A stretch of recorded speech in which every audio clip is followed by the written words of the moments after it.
Assalamualaikum warahmatullahi wabarakatuh. Salam sejahtera bagi kita semua. Dalam kesempatan hari ini kita berjumpa lagi di mata kuliah sinematografi. Untuk kali ini kita memasuki pertemuan yang ketujuh. Kita akan mempelajari yaitu teknik pengambilan video ya. Oke, bagaimana nanti cara pengambilan videonya, baik untuk satu aktor, dua aktor, atau dalam kelompok, atau mungkin dalam satu kota ya. Itu nanti model pengambilannya seperti apa. Oke, langsung aja. Di sini teknik pengambilan video berdasarkan sudut pengambilannya. Oke, di sini ada tiga cara. Yang pertama high angle, terus yang kedua neutral, terus yang ketiga low angle. Kalau high angle itu posisi kameranya di atas, ya, objeknya di bawah. Jadi nanti seolah-olah itu objeknya kecil ya. Gitu. Terus kalau neutral, posisi kamera sejajar dengan objeknya ya. Nanti secara teknisnya itu lensanya dari kamera ini akan sejajar dengan mata dari objek gitu. Jadi kalau nanti orangnya yang pegang kamera lebih tinggi dari objek yang akan direkam, maka nanti yang pemegang kamera itu agak jongkok sedikit gitu ya. Itu yang teknik neutral. Terus yang ketiga yaitu teknik low angle ya. Jadi posisi kameranya di bawah dan objeknya di atas ya. Jadi nanti ini kesannya objeknya itu lebih agung, lebih angkuh ya. Oke, nanti teknik-teknik seperti ini sering dilakukan dalam pembuatan film dengan disesuaikan kebutuhan. Oke, ini kita perinci lagi ya. Teknik pengambilan video berdasarkan sudut pengambilannya. Yang pertama ada frog angle, ada frog eye, terus yang kedua low angle, terus yang ketiga eye level, terus yang keempat ada high angle, terus yang kelima ada bird eye, terus yang keenam ada slanted, dan yang ketujuh ada upper shoulder. Ya, kita akan bahas satu persatu. Oke, yang pertama frog eye ya. Frog eye ini pengambilan gambarnya, posisi kameranya itu di bawah ya, dan lebih rendah dari objeknya ya. Kalau kita lihat dari sini posisinya berarti kameranya di tanah atau di aspal gitu ya. Dan nanti ini kesannya kesan dari objeknya itu angkuh ya, agung atau kokoh gitu.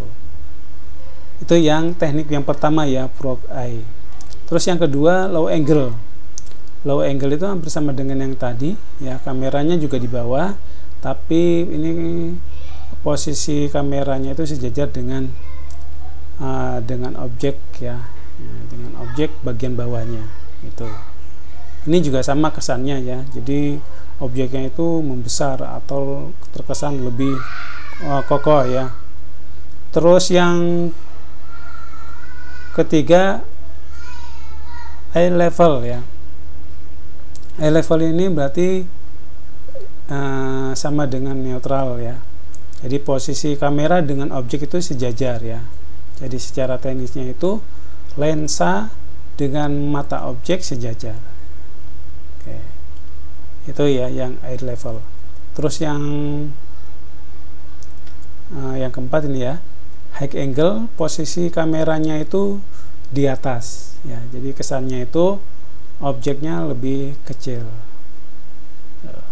Itu yang high angle. Terus ada bird eye. Yang kelima, jadi posisi kameranya itu di atas ya, atau dengan ketinggian lebih tinggi ya dibandingkan dengan yang high angle ya. Dan nanti kelihatannya itu menunjukkan lingkungan sekitar lebih luas ya. Contohnya ini mungkin ada sapi atau kerbau. Nah, kalau kita lihat dari ketinggian tertentu, lingkungan sekitarnya lebih luas dibandingkan dengan objeknya ini. Itu yang bird eye.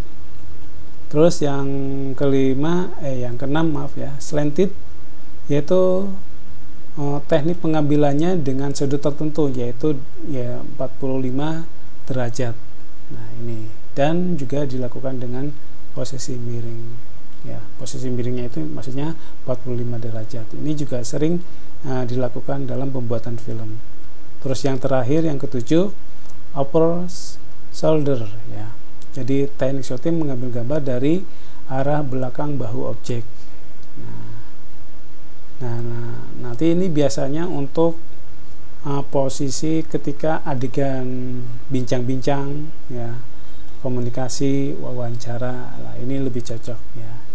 Jadi kesannya itu lebih bermakna, lebih hidup dan lebih interaktif. Oke, terus sekarang berdasarkan ukuran gambar ya, jadi teknik pengambilan videonya ya. Nah, yang pertama ukuran gambar extreme long shoot ya, jadi posisi objeknya kecil ya. Terus ada lagi very long shoot ya, agak mendekat sini. Terus ada long shoot atau LS, nah ini singkatannya ya. Nah, ini lebih dekat lagi tapi terlihat keseluruhannya ya, mulai dari kepala sampai sepatu kelihatan. Terus ada medium long shoot. Nah, ini sudah ada yang terpotong ya, contohnya kaki bagian bawah. Terus ada lagi medium shoot. Nah, ini juga terpotongnya lebih banyak lagi ya. Tuh, kalau di sini kita lihat bagian pahanya sudah tidak kelihatan. Terus ada lagi medium close up ya. Jadi pemotongannya sudah sampai dengan di dada ini.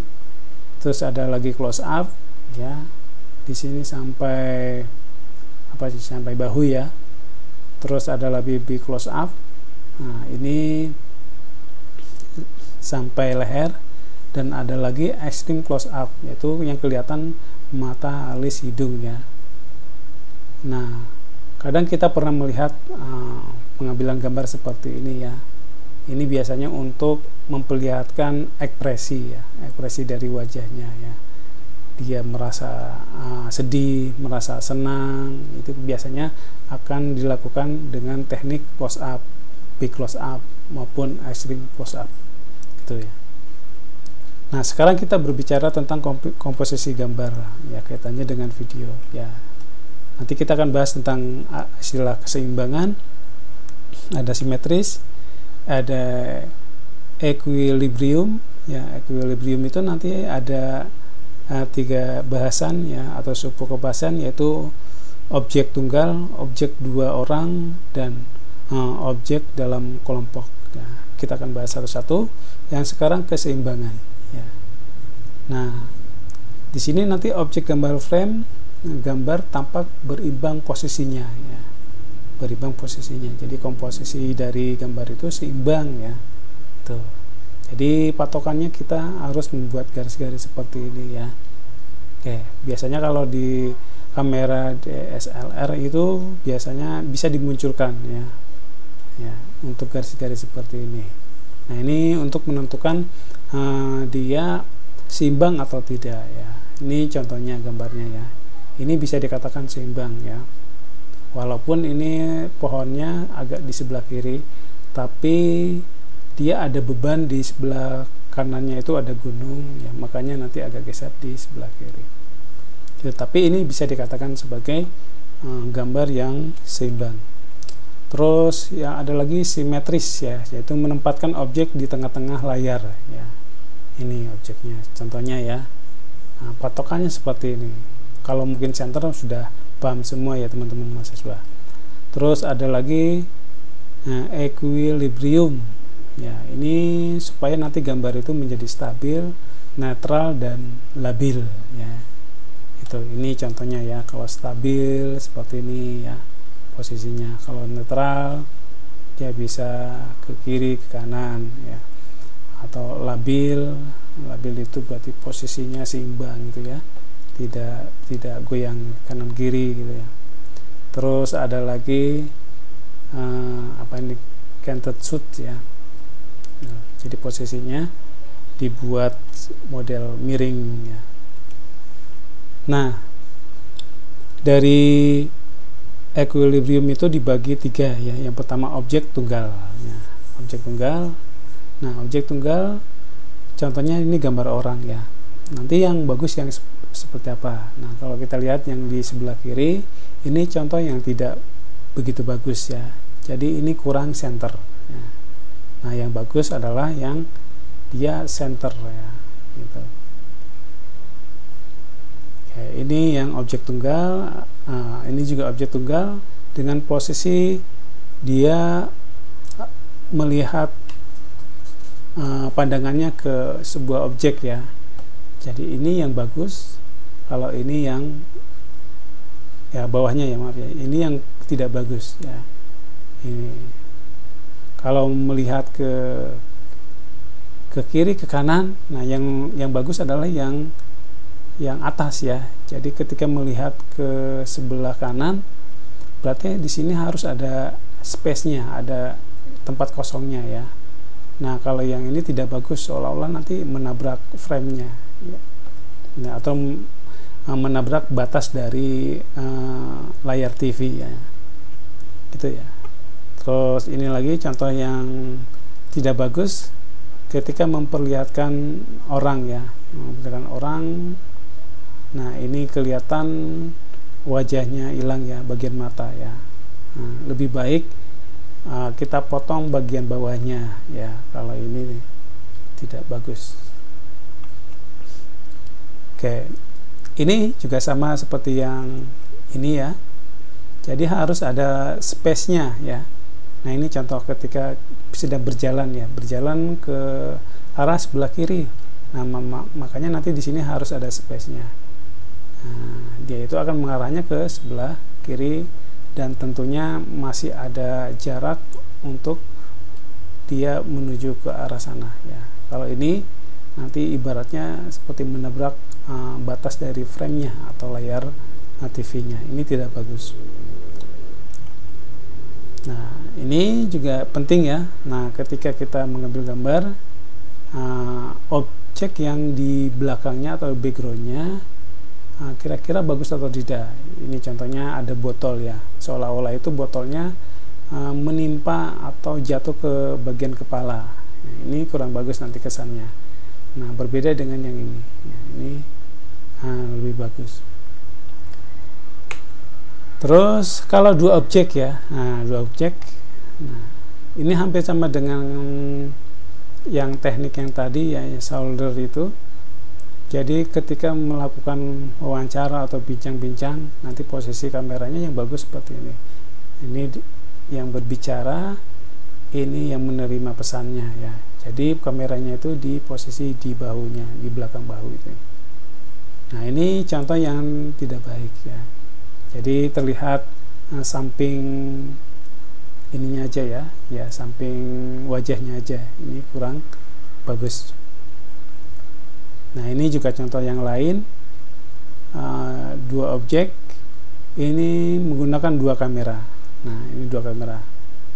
Nah, yang satu ini posisinya seperti yang di awal ini ya. Terus yang kamera keduanya juga harus memperlihatkan ketika yang pembicara harus di shooting juga. Ini yang kamera kedua. Nah, ini kamera kedua. Nah, posisinya seperti ini, dan bisa kita lihatkan juga di bagian wajahnya. Jadi kelihatan yang diajak ngobrol itu siapa.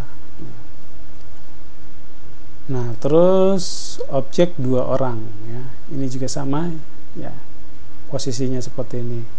Nah, jadi harus melihatkan lawan bicaranya.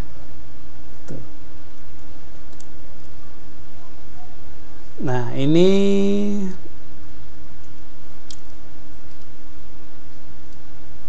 melakukan wawancara ya, mau melakukan wawancara atau melakukan bincang-bincang dengan anak kecil ya. Nah, jangan sampai seperti yang sebelah kiri ya. Jadi yang pihak mewawancaranya itu tidak kelihatan wajahnya. Nah, jadi nanti kalau seperti ini kita harus memperlihatkan wajah antara pewawancara dan yang diwawancaranya. Nah, ini contoh yang bagus di sebelah kanan. Nah, ini dalam kelompok ya. Dalam kelompok ini terbagi 3 ya. Ada yang semicircle, jadi modelnya seperti ini ya. Jadi kelihatan semuanya. Ada yang triangle dan ada yang triangle dan triangle ya. Oke, ini ya, kalau nanti dalam kelompok itu yang diperlukan untuk objeknya siapa aja yang masuk ya. Nah, ini untuk tugas individu ya, untuk masing-masing teman-teman mahasiswa. Nanti silakan membuat video ya, yaitu 2 orang sedang berkomunikasi atau wawancara ya, seperti yang seperti ini ya, seperti ini. Jadi di sini ada kamera 1, ada kamera 2 ya. Kamera 1, kamera 2. Kapan ketika di kamera 1, kapan di kamera 2. Nah, ini. Jadi silakan membuat video, yaitu nanti ada 2 orang sedang berkomunikasi atau wawancara. Nanti durasinya minimal 10 menit ya. Terus nanti topiknya bebas, silakan mau membicarakan tentang apa ya. Mungkin tentang pendidikan ya, mungkin tentang tanya jawab tentang pariwisata dan lain-lain ya. Silakan, ini nanti bebas ya. Terus nanti ya, jadi di sini ya menggunakan teknik pengambilan gambar yang tadi saya bahas itu. Terus nanti kalau sudah di-upload di akun YouTube masing-masing ya. Tuh. Nah, itu. Nanti sekali-kali di sini mencoba untuk membuat video ya, dimasukkan dalam YouTube ya. Dan syaratnya juga mudah ya. Kalau kita sudah punya email dari Gmail, kita buka YouTube-nya, secara otomatis nanti sebagai akun YouTube ya. Jadi masuk ya di bagian dari YouTube-nya. Terus nanti silakan diupload ya di YouTube akun masing-masing. Terus nanti dikumpulkan ya, nanti berupa link ya. Nanti linknya itu dikumpulkan melalui grup WA. Oke, ini nanti waktunya 1 minggu untuk pengumpulannya ya. Jadi nanti ketemu di pertemuan ke-8. Pertemuan ke-8 itu kan ujian tengah semester ya, UTS ya. Dan tugas ini merupakan salah satu soal dari UTS, jadi wajib dibuat. Oke, itu teman-teman mahasiswa ya, untuk materi teknik pengambilan gambar ya. Oke, terima kasih, selamat mengerjakan. Wassalamualaikum warahmatullahi wabarakatuh.